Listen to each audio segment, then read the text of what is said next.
Friends, मैं हूं पीके Sahu. Friends, आज मैं कोई शिक्षक भर्ती को लेकर के उपस्थित नहीं हुआ हूं, लेकिन कल की जो घटना हुई है बहुत दुर्भाग्यपूर्ण था और ऐसा नहीं होना चाहिए था जो कि हो गया है।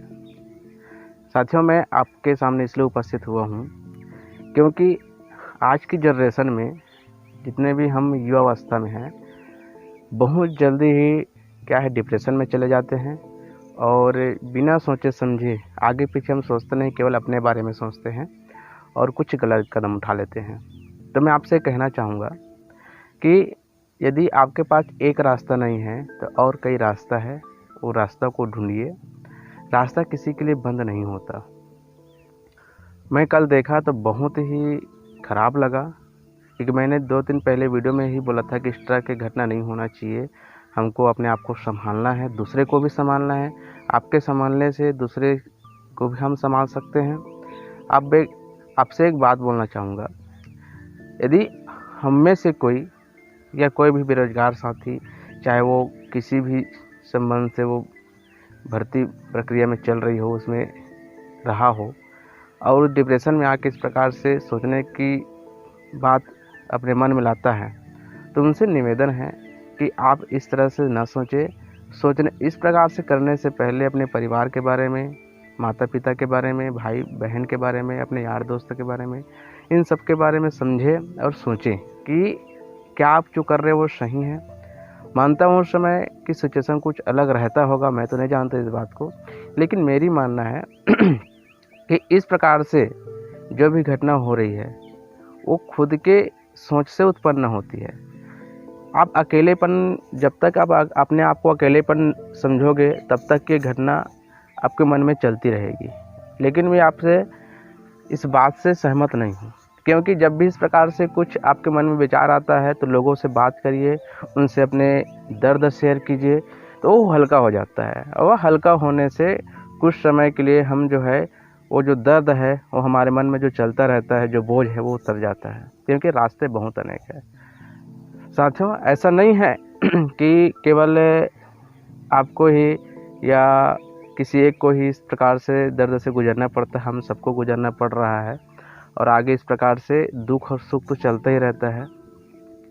रही बात जो नौकरियां की और जो मिलने वाली है या कोई इतना मेहनत करे उसकी बात है, तो साथियों मेहनत सभी कर रहे हैं।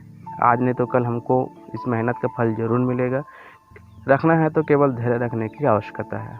एक बात बोलना चाहूँगा आपसे मैं, कभी भी इस प्रकार से सब सोच आती है तो एक बात अपने मन में ज़रूर लाइएगा कि जो माता पिता आपसे इतना प्यार करते हैं, आपके लिए इतना मेहनत करते हैं, आपको ऊंचे ऊंचाइयों तक देखना चाहते हैं, उनके सपनों को साकार करने के बजाय आप जो है उसके सपनों को चूर चूर मत करो यार। क्योंकि सभी इंसानों का कुछ उद्देश्य होता है। मैं जब भी इस प्रकार से मन में जब भी ख्याल आता था, मेरा अकेलेपन जब भी मुझे लगता था, तो मैं यही सोचता था कि मैं पैदा क्यों हुआ हूँ। मैंने एक उद्देश्य मतलब रखा है, अपना एक उद्देश्य बना के रखिए, अपने को करना क्या है। कोई आपको रोक नहीं सकता आपके काम करने से। कौन रोकेगा? जैसे उदाहरण के लिए बता रहा हूँ मैं कि आपको शिक्षक बनना है। ज़रूरी नहीं है कि सरकार जब शिक्षक भर्ती लेगी और आप जो है उसमें भर्ती हो जाएंगे तभी आप शिक्षक बनोगे। आप अपने स्तर पर इतने सारे मंच है और वहाँ पे आप शिक्षक बच्चों को पढ़ा करके, आप उसके गरीब बच्चों को पढ़ा करके भी आप एक शिक्षक की भूमिका निभा सकते हैं। एक आदर्श शिक्षक होता क्या है, इसी प्रकार से सभी लेवल में आप जो अपने आप को प्रूव कर सकते हैं।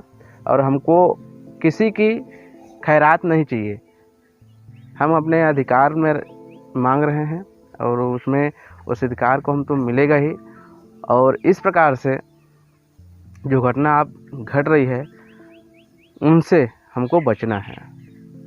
फ्रेंड्स, ऐसे लोग हैं आपके आसपास जो आपको नेगेटिव भी, नकारात्मक सोच के साथ आपके मन में पैदा करते होंगे, तो आपसे निवेदन है ऐसे लोगों से बहुत दूर रहिए, उसके बात को मत सोचिए।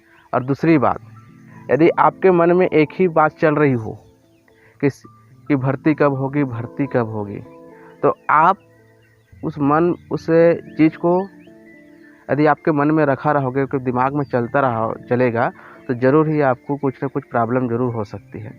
तो साथियों, अब जब से आप दिन में एक व्यस्त रहिए, किसी न किसी काम से व्यस्त रहिए। देख रहे हो मैं कहाँ हूँ अभी, सुबह से मैं यहाँ आ जाता हूँ, 2 घंटे यहाँ बिताता हूँ, घर जाता हूँ, वहाँ पढ़ाई करता हूँ, है ना, कुछ काम कर लेता हूँ, कोचिंग से लेता हूँ, ऑनलाइन वीडियो बनाता हूँ, फिर शाम को आता हूँ, 2 घंटे फिर रहता हूँ, फिर जाता हूँ। इस प्रकार से यदि हम इस प्रकार से अपने दिनचर्या को बना लें, तो व्यस्त भी रहेंगे, हमारे दिन भी निकल जाएगी, और हमारे मन में जो निराशा होती है, उदासी होती है, वो बिल्कुल हट जाएगी। तो आपसे निवेदन है यार कि अपने कुछ काम करिए, अपने परिवार की हेल्प कीजिए। हमारे जीवन कोई थम नहीं गया है एक भर्ती को लेकर के, भर्ती तो होगी ही, लेकिन जीवन में कुछ करना है तो मेहनत तो करना पड़ेगा। और अभी भी आप मेहनत कर ही रहे हो, लेकिन इस सिचुएशन में अपने परिवार की हेल्प कीजिए। बहुत सारा काम है, अभी जो है खेती किसानी के दिन है यार, उसमें आप अपने घर का हेल्प कर सकते हैं। तो साथ ही छोटा सा वीडियो था जो आपके पास रखना चाह रहा था मैं। तो दोस्तों, आज के लिए इतना ही। Thank you.